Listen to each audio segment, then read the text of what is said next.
ati irreecha kabajachuudhaaf yookaan irreecha sana guddisuudhaaf amantaa islaamaa xiqqeessuu siin barbaachisu yaabboleesso yaabboleetti. Ammas jechaa jira deebinee dubbanna. Har'allee borullee irreecha miti yoo barbaadde sangaa yookaan ammoo harree bodala ollaa kee jirutti amani mirga guutuu qabda. Namni si dhorkullee hin jiru. Garuu amantaadhaan gaafa dhuftan waa baay'eetu bada. Isinarra waa'ee irreechaa dubbachaa jirtu. Irreen keenya walirratti cituu deema jechuudha. Irreechi sadarkaa waggaatti yookaan almost waggaatti kabajama irreechi. Nuti garuu wagga hanga wagga wal fixuu deemna.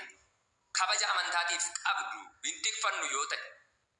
Isinii galaa jira miti? Isinii galaa jira miti?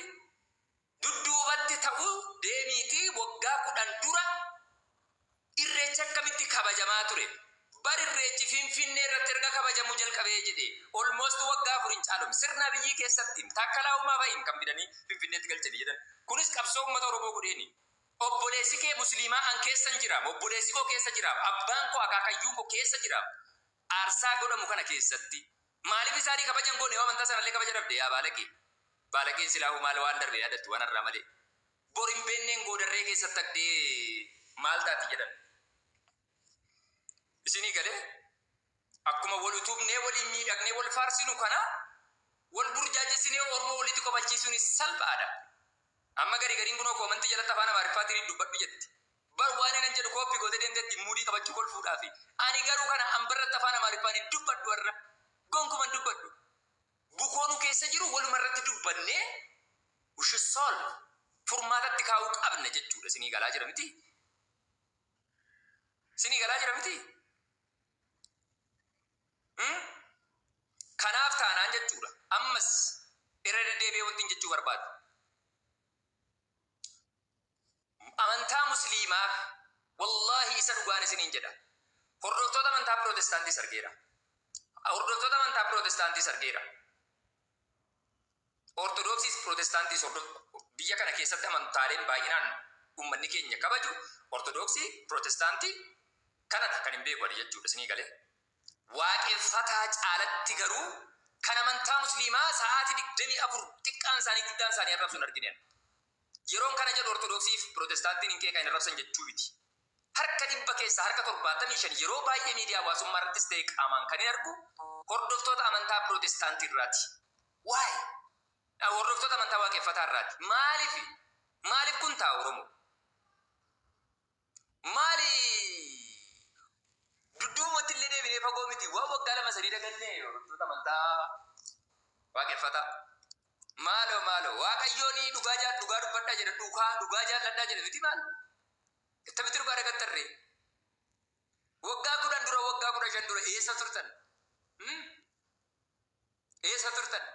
Amantaan Islaamaa yaa qalbi kan amma sirratti dibaatee gara dubbattu kuni sirna Minilikii, sirna Atsee Minilikii, sirna Hayila Sillaasee, sirna Dargii keessatti illee osoo rakkoof gidiraam meeqa raqa qabu fuuldura dhaabbatee jechuudha. Dhukkeen irraa kaasa dhukkeen irraa ka'a amantaa isaa tikfatee arraan gahe malee akka kee gola keessa dhokatee har'a gaafa lafti bari'ee jedhu gad bahee ana malee namni jiru jedhee nama arrabsu miti.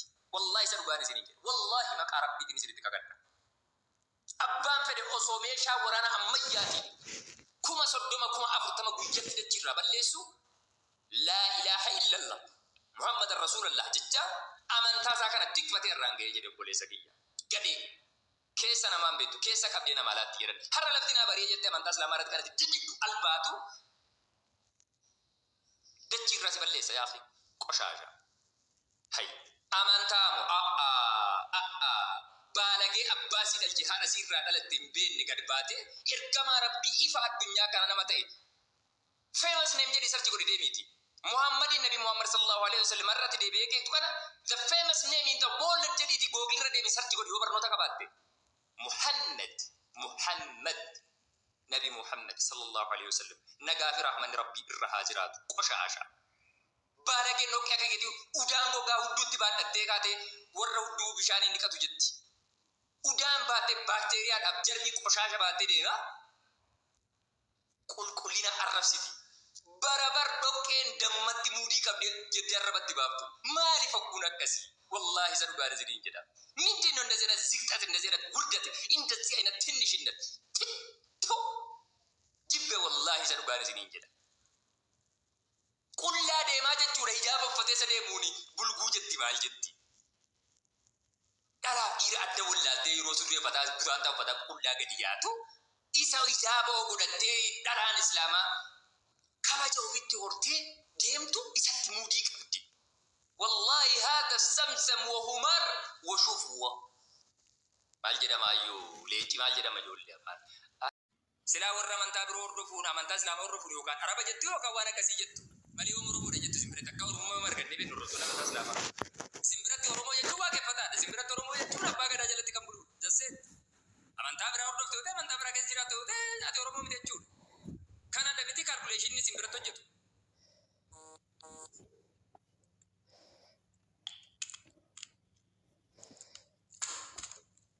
Isinii wajjiniin Oromoo ta'urraani araba miti. Araba jechuun sadarkaa kamiyyuu araba nan ta'u osoo jettee ta'uu hin dandeessu.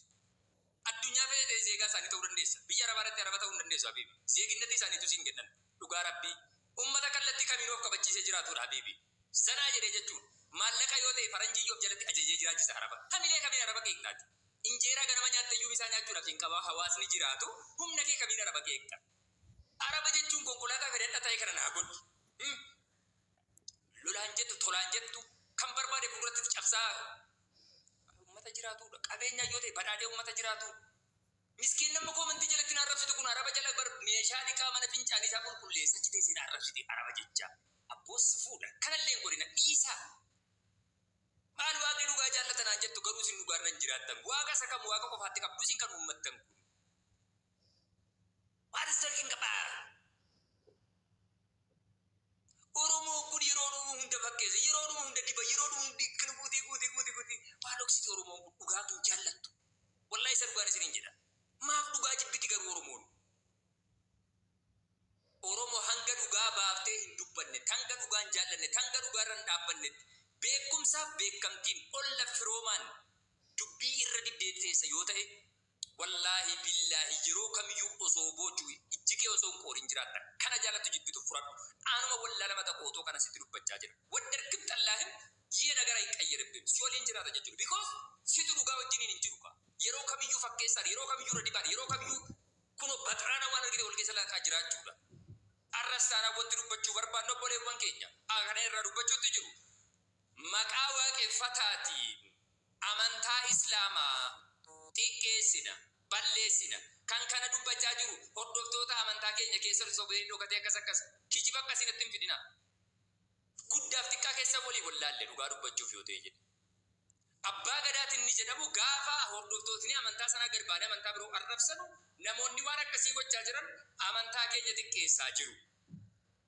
seera safuu duudhaa amantaan keenya qabu kana hawaasa biratti akka dhabamu gochaa jiru jedhanii gad bahanii balaaleffatan yoo ta'e silaahuu eenyuun gaafanna mee hoogganaan amantaa waaqeffataa eenyu garbee waan tokko dubbatee beeka hanga yoonatti yeroo meeqa arrabne daddaqiiqna daddaa amantaa keenya irra qaqqabaa jira yeroo darbee jire dhimmi amantaa irratti wal ka'ee wantoota deemaa ture hundi keessanuu ni beektu feesbuuk irratti jala majjeessa duru eenyu gad bahee waan tokko ibsa wayii kennee jedhe hordoftoota amantaa waaqeffataa keessa obsinee jirra meeqnee jirra waan kana nothing to be changed always the same shit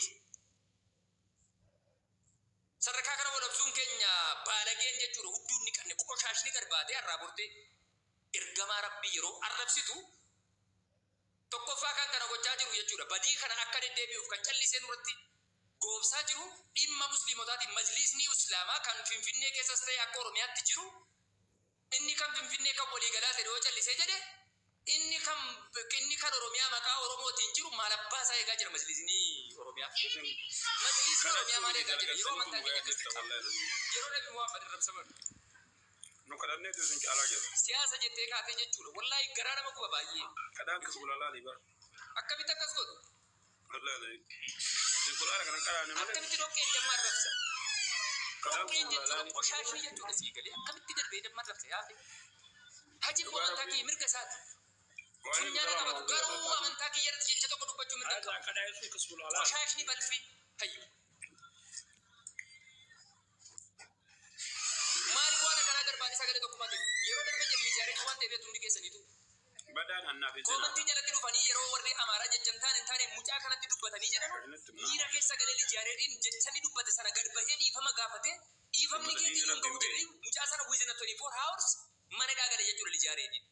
Mana dhaa jira ilaa har'aa jechuudha mucaan artiistiin Oromoo feemasiin lijaareedhiin mana dhaa jira. Namni tokko baay'ee isaanii gad bahee dubbatu. Maaliif amantaa namaa arrabseedha? Kan Islaamaa garuu sa'a 24 xiqqaa dhalaa dhiirri isaanii gad bahee arrabsa. Namni waa kana jedhu hin jiru. Because guddaa keenyatu nurratti of dagachiisee jedhe ka. Aktiivistii maqaa Islaamaatiin gad bahee hordoftoota amantaa kanaa barsiisota amantaa kanaatiif dantaa dhabee waan fedhe bahee diddigu callisni keenya sadarkaa rabbaan fedhe bahee waan gadi tokko qaqqabsiisiti. Isintu muka nutti cabsisee mukni jireenya keessan itti hacamu. Wallaahi. Isinii galee ammas taanaan jechuudha. Lijaareen raayifetti koomandi jalatti. Oromoodha kan argitee laali. Amantaa ortodoksii hordofu. Waan inni amantaa ortodoksii irratti jechantaan dubbatee fi lijaareen raayifetti. Har'a garuu waa'ee Oromummaatti nuti oliin dibbeeru. Lijaareen dhibbootti inni godhe sirrii jechaa jira. Amantaan nama kabiitu. Amantaan nama kabiitu xiqqaatu. Abbaan guyyaa boruu waliin haa kabajamu waliin haa xiqqaatu. That is business. Waan na ilaallatu qabu. Garuu qaama Oromummaatiin maqaa Oromummaatiin dhuftee tokkummaan ati natti lallabdu. Asiin miti asiin iddoo fedhe na haa bahu dantaa isaarraa qabu. Isinii galee. Ammas taanaan please. Ammas taanaan please. Obboleewwan keenya amantaa hordoftoota Islaamaa. Amantaa keenya kan xiqqeessaa jiru eenyu caalayyuu majliisa Islaama jedhee kan uummata Musliimaa kana bakka bu'ee taa'aa jiru. Maal abbaa isaati inni kan biiroo keessa taa'e